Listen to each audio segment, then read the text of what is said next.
Hi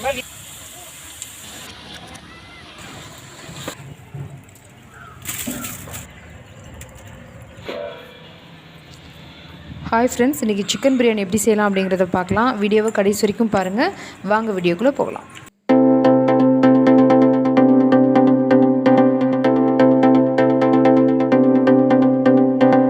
பெரிய வெங்காயம் ஒரு 300 கிராம் எடுத்துக்கோங்க. தக்காளி ஒரு 1/4 கிலோ, பச்சை மிளகாய் ஒரு 10, 1/4 கிலோ பூண்டு, 100 இஞ்சி ரெண்டையும் நல்லா அரைச்சி வச்சுக்கோங்க.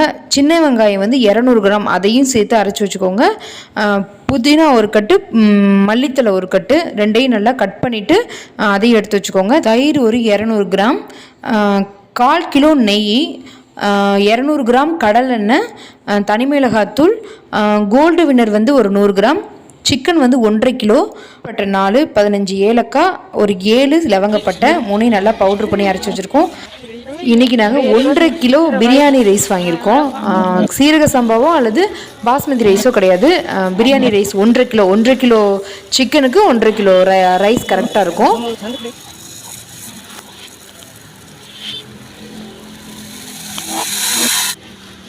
ஸோ அடுப்பு பற்ற வச்சுக்கலாம். பிரியாணி எப்படி செய்யலாம் அப்படிங்கிறத பார்க்கலாம். சட்டி காஞ்சதுக்கப்புறம் கடலெண்ணெய் முதல்ல ஊற்றிக்கோங்க. கடலெண்ணெய், கோல்டு வினர் ரெண்டையும் போட்டு நல்லா காஞ்சதுக்கப்புறம் பட்டை 2 தனியாக பட்டை தாளிக்கிறதுக்காக வச்சுருக்காங்க. ஸோ பட்டை மட்டும் போட்டுட்டு ஏற்கனவே பட்டை, லவங்கம், ஏலக்காய் எல்லாத்தையும் பவுட்ரு பண்ணி வச்சுருக்கோம்ல, ஸோ அதையும் போட போகிறோம்.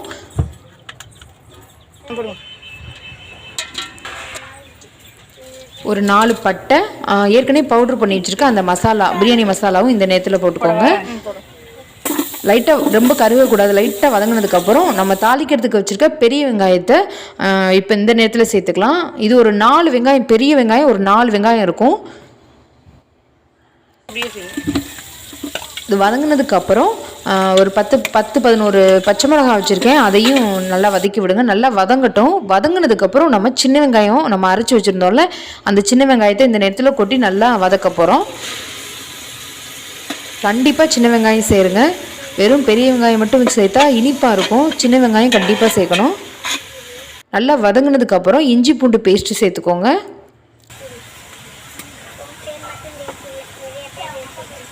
இதையும் நல்லா வதக்கி விடணும். நல்லா வதங்கினதுக்கப்புறம் புதினா, கொத்தமல்லி நல்லா கட் பண்ணி வச்சுருக்கேன், அதையும் சேர்த்துக்கோங்க. ஒரு கட்டு கரெக்டாக இருக்கும். ஒரு கட்டு புதினா, ஒரு கட்டு மல்லித்தலை கரெக்டாக இருக்கும். இதையும் நல்லா வதக்கி விடுங்க. வதக்கி விட்டுட்டு தக்காளி சேர்த்துக்கோங்க. தக்காளி நல்லா மையாக வதங்கட்டும்.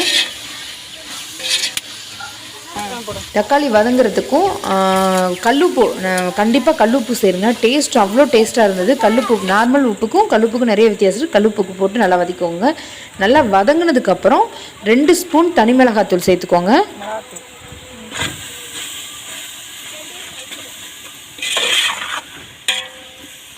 நல்லா ஓரளவுக்கு பெரிய ஸ்பூனில் 2 ஸ்பூன் தனி மிளகாத்தூள்.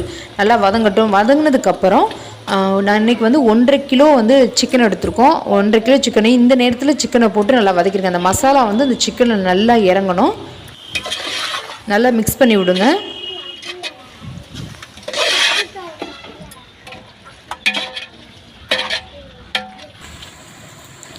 நல்லா வதங்கினதுக்கப்புறம் தயிரை ஊற்றிக்கணும். நல்லா தயிரையும் ஊற்றி நல்லா மிக்ஸ் பண்ணிவிட்டு இந்த நேரத்தில், அது நல்லா வதங்குற நேரத்தில் நம்ம தண்ணியை அளந்து எடுத்துக்கலாம்.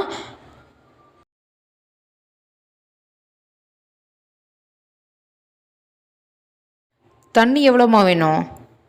2 உலக்கு ரைஸ்க்கு 1க்கு 1.5 ஊற்றணும். இதுக்கு 2 சரியாக வச்சா 3 ஊற்றுங்க கரெக்டாக. அந்த தயிரெலாம் சேர்க்கணும்ல. இது 1 உலக்கு அரிசி நீங்கள் எடுக்கிறீங்கன்னா 1.5 உலக்கு அளவுக்கு தண்ணி கரெக்டாக இருக்கும். இன்றைக்கி நாங்கள் 2 உலக்கு ரைஸ் எடுத்துருக்கோம், அதுக்கு 3 உலக்கு தண்ணி கரெக்டாக இருக்கும். ஏன்னா தயிர் மிக்ஸ் பண்ணுறோம்ல, அதெல்லாம் கரெக்டாக வரும். இப்போ இந்த தண்ணி நல்லா கொதிச்சு வரட்டும். கொதிக்கிற நேரத்தில் நம்ம ரைஸை நல்லா களைஞ்சிட்டு கொஞ்சம் நேரம் ஊற வைக்க போகிறோம். ஊற வச்சுட்டு அந்த கொதிக்கிறதுக்கும் அந்த ஊறுறதுக்கும் கரெக்டாக இருக்கும். ரொம்ப நேரம் வந்து ஊற வைக்காதீங்க. ஒரு அரை மணி நேரம் 10 நிமிஷம் கூட ஊற வைக்க தேவை கிடையாது. கொதிக்கிறதுக்கும் இது களைஞ்சி ஊற வைக்கிறதுக்கும் கரெக்டாக இருக்கும்.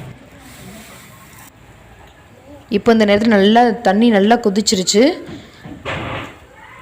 கொதிச்சதுக்கப்புறம் இந்த நம்ம களைஞ்சி ஊற வச்சுருக்க அந்த ரைஸை வந்து இந்த நேரத்தில் சேர்க்க போகிறோம்.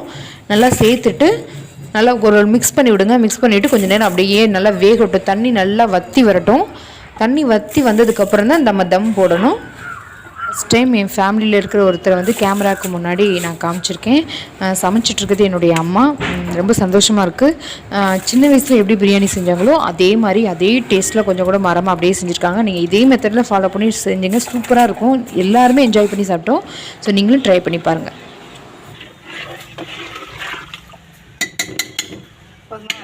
காவாசி அளவுக்கு தண்ணி நல்லா வத்திருச்சு பாருங்கள். இந்த நேரத்தில் நம்ம நெய்யில் வறுத்த முந்திரி பருப்பை சேர்த்துக்கோங்க. சேர்த்து விட்டு நல்லா மிக்ஸ் பண்ணி விடுங்க.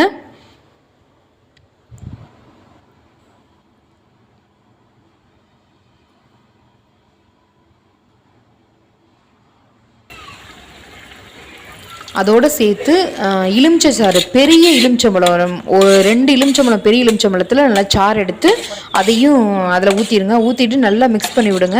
நல்லா மிக்ஸ் பண்ணிவிட்டு நம்ம வந்து தம் போட போகிறோம். நெருப்பெல்லாம் எடுத்து மேலே போட்டுட்டு கீழேயும் ரொம்ப எரிய விடக்கூடாது, மேலேயும் ரொம்ப எரிய விடக்கூடாது. கரெக்டாக இருக்கும். அந்த நெருப்பு அள்ளி மேலே போட்டு விட்டுருங்க, சரியாக வரும். கொஞ்ச நேரம் அப்படியே இருக்கட்டும். ஒரு 5 நிமிஷம், கரெக்டாக 5 நிமிஷம் இருந்தால் போதும். அதுக்கப்புறம் நம்ம என்ன சேர்க்கலாங்கிறத பார்க்கலாம்.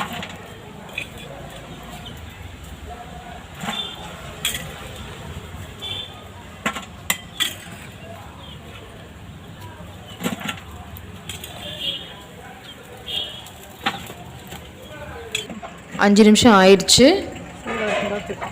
லைட்டாக கொஞ்சம் தண்ணி அதில் லைட்டாக மேலாப்பில் வந்திருக்கு பாருங்கள். அந்த தண்ணியை வந்து கீழே நல்லா லைட்டாக அந்த உடையாமல் மெதுவாக மேலேருந்து இப்படி தூக்கி விடுங்க. ரைஸை உடஞ்சிடாமல் மேலே லைட்டாக அப்படி பெரட்டி விடணும். கரண்டி இப்படி லைட்டாக அப்படி வச்சு பெரட்டணும்.